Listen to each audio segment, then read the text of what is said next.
जन्मदिन मुबारक हो मेम साहब। Thank you uncle. अच्छा वैसे शाम को पार्टी रखी है तो आप अपनी बेटी के साथ आ जाना, और हाँ थोड़े ढंग के कपड़े पहनना, ठीक है? जी मैडम। मैडम जी, ये मैं एक छोटा सा तोहफा लाया था आपके लिए। घड़ी है, आपको पसंद आएगी। अंकल क्या जरूरत थी ये घड़ी लाने की? आप तो 10-12 हजार रुपए कमाते हो, और ये घड़ी तो कम से कम 30-40 हजार की होगी। मैडम जी कैसी बातें कर रहे हैं आप भी तो मेरी बेटी जैसी है ना। अगर मैं अपनी बेटी को तोहफा दूंगा तो मैं पैसा थोड़ी ना देखूंगा, उससे अच्छा सा तोहफा दूंगा ना। और वैसे भी इस तोहफे के लिए मैंने काफी समय से पैसे इकट्ठे किए हुए थे। अरे अंकल क्यों किए आपने पैसे खर्च? लेकिन मैडम जी रख लीजिए ना, ये घड़ी मैं आपके लिए बहुत प्यार से लेके आया हूँ, आप पहनोगे ना अच्छी लगेगी। अच्छा अच्छा ठीक है, लाइए दीजिए। Thank you.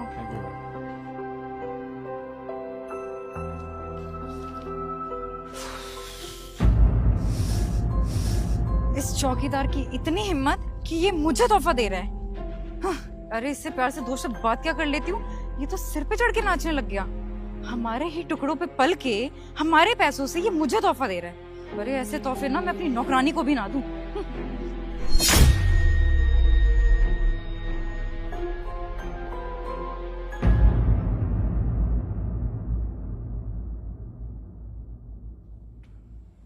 अरे ये क्या पड़ा है?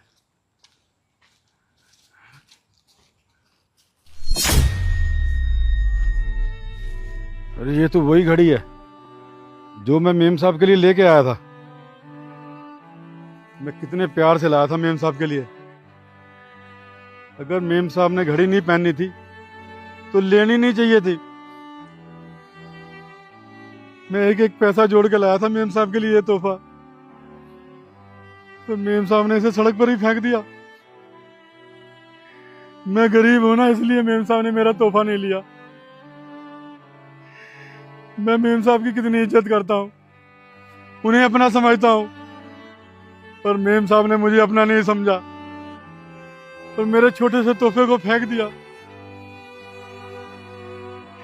मेम साहब ये आपने अच्छा नहीं किया, आपने एक गरीब का मजाक उड़ाया। मेम साहब ये आपने अच्छा नहीं किया।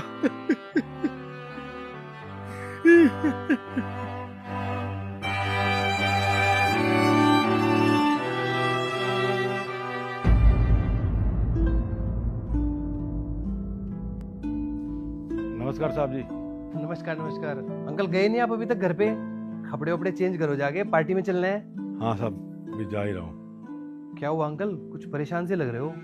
नहीं साहब जी सब ठीक है। घर में कोई परेशानी है ना तो आप मुझे बता दीजिए। वैसे तो आप बहुत खुश मिजाज आदमी हो, लेकिन आज मुझे परेशान लग रहे हो आप। साहब जी ये देखिए, साहब जी मैं कई महीनों से पैसे जोड़ रहा था मेम साहब को जन्मदिन पर तोहफा देने के लिए, और ये तोहफा मैं अपनी औकात से बढ़कर लेकर आया हूँ। लेकिन मेम साहब ने मेरे से ये तोहफा लिया और इस तोहफे को ले जाकर सड़क पर फेंक दिया। साहब उसने आपसे पहले एक गिफ्ट लिया है, उसके बाद फेंक दिया? हाँ साहब। साहब मैं मेम साहब को अपनी बेटी की तरह समझता हूँ, मैं इसीलिए उनके लिए ये तोहफा लेके आया था, पर मैं भूल गया था कि मैं तो एक मामूली सा चौकीदार हूँ। मेरी इतनी हैसियत नहीं कि मैं मेम साहब को एक तोहफा दूं। अरे नहीं नहीं अंकल, कैसी बात कर रहे हो? आपको हमेशा अपने परिवार का हिस्सा माना है हमने, और सुख हो या दुख हो हमेशा आप हमारे साथ हो। तो साहब फिर ये क्या है? अगर मेम साहब ने मेरा तोहफा नहीं लेना था तो मुझे मना कर देती, तोहफे को ले जाके सड़क पे फेंक दिया। अगर इसके ऊपर कोई गाड़ी चढ़ जाती तो मेरा तो नुकसान हो जाता ना साहब। अंकल देखो, मुझे तो नहीं लगता था कि निधि कभी ऐसा करेगी, लेकिन उसने ऐसा सच में किया है तो उसने बहुत बड़ी गलती की है। वो आपसे आके माफी मांगेगी। आप एक काम करो, जब तक आप ये वाली घड़ी पहन लो, रोज जब यहाँ से जाएगी ना तो उसको ये घड़ी दिखनी चाहिए। पर साहब ये घड़ी तो आप ही की है। अरे आप पहनो तो।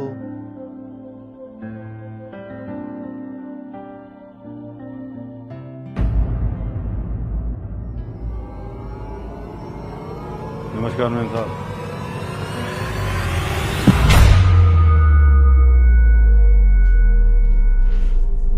घड़ी, ये घड़ी तो धीरज की है जो मैंने उसे बर्थडे पे गिफ्ट की थी। ये इसके पास क्या कर रही है? अभी पूछती हूँ उससे मैं। धीरज, वो वॉच कहाँ है जो मैंने तुम्हें गिफ्ट की थी? अच्छा वॉच, वॉच तो मैंने चौकीदार अंकल को दे दी। किस खुशी में तुमने अंकल को वो वॉच दे दी? उनकी औकात भी है वो घड़ी पहनने की। मैंने पता है इतनी मेहनत से वो वॉच खरीदी थी तुम्हारे लिए, इतने पैसे जोड़ जोड़ के।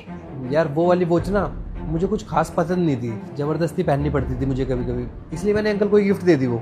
अरे पसंद नहीं थी तो तुम मुझे बता देते, हम उसे एक्सचेंज करवा लेते ना। अरे इतनी महंगी घड़ी थी वो और तुमने बिना सोचे समझे अंकल को दे दी। अरे महंगी थी तो क्या हुआ, जब पसंद ही नहीं थी तो यार जबरदस्ती पहननी पड़ती थी ना वो। अरे ठीक है यार, बात पैसों की नहीं है, लेकिन तुम ये क्यों भूल गए कि मैं कितने प्यार से लेके आई थी तुम्हारे बर्थडे के लिए? तुम उसे रख लेते कम से कम। तुम्हें ना इमोशंस और फीलिंग्स की कोई कदर नहीं है धीरज। फीलिंग्स और इमोशंस की बात तुम ना ही करो ना तो तुम्हारे लिए अच्छा होगा। ये क्या है? अरे अंकल इतनी मेहनत से पैसे जोड़ के इतने प्यार से तुम्हारे लिए गिफ्ट लेके आए हैं और तुमने ये गिफ्ट रोड पे फेंक दिया। अगर इस पे कोई गाड़ी उतर के चली जाती तो अंकल को तो यार कितना नुकसान हो जाता ना। धीरज तुम जानते हो इससे महंगी महंगी घड़ियां मेरे पास रखी हुई हैं और अब हम क्या एक चौकीदार से गिफ्ट लेंगे? अरे हम उसे पैसे देते हैं तो उसका घर चलता है और उसका क्या मतलब बनता था मुझे घड़ी देने का? अरे आखिर कितने की होगी ये घड़ी? सस्ती सी तो है। इस घड़ी की ना इतनी औकात नहीं है कि मैं इसे अपने हाथों में पहनूं। अच्छा चौकीदार अंकल का कितनी बार जन्मदिन आया है, तुमने कभी गिफ्ट दिया उनको?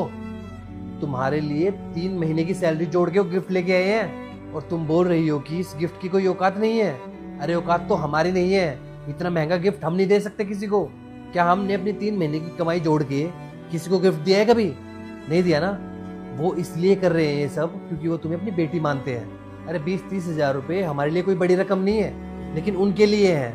और इतने एफर्ट्स ना कोई अपना ही अपने के लिए लगाता है, किसी दूसरे के लिए नहीं।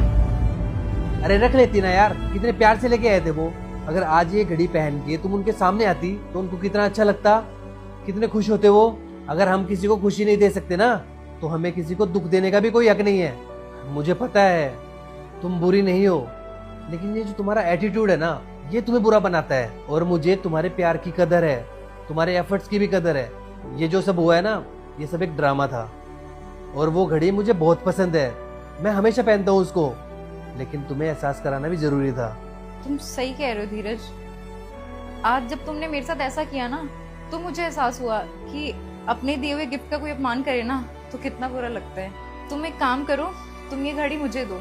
आज मैं पार्टी में रेडी होकर उनकी दी हुई घड़ी पहनूंगी और मैं उनसे माफी भी मांग लूंगी कि मैंने उनसे बदतमीजी करी। लाओ दो। और फटाफट रेडी हो जाओ, पार्टी के लिए चलते हैं।